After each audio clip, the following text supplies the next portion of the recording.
রাধে রাধে প্রিয় ভক্ত, এই মুহূর্তে আমি রয়েছি ঠিক গিরি গোবর্ধন মহারাজের পরিক্রমার মার্গে। এটি হলো গিরি গোবর্ধন মহারাজের পরিক্রমার মার্গ। এই স্থান থেকেই আমি এই গিরি গোবর্ধন মহারাজের পরিক্রমা করে চলছি। আর এই গিরি গোবর্ধন মহারাজের পরিক্রমা করার মাধ্যমে পরম আনন্দ লাভ করা যায়। যদি কোনো ভক্তের হৃদয়ে কোনো রকমের অভিলাষ থাকে, সেই সমস্ত অভিলাষকে গিরি গোবর্ধন মহারাজ পূর্ণ করতে পারে।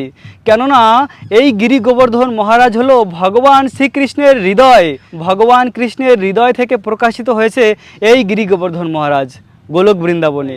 তাই তো গিরি গোবর্ধন এত দয়ালু, এত মহান।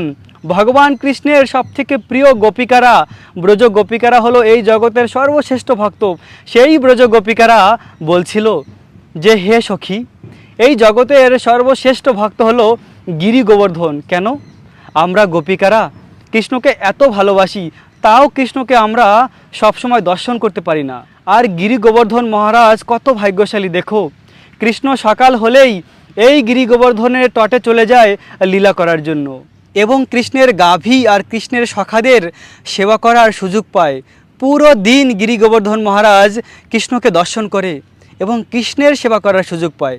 গিরি গোবর্ধন মহারাজের তটে যে ফলের গাছ রয়েছে, সেই ফল এবং ঝর্ণার জল কৃষ্ণের সখাদের প্রদান করত গিরি গোবর্ধন মহারাজ, এবং কৃষ্ণের গাভীদের খুব সুন্দর ঘাস খাওয়াতো।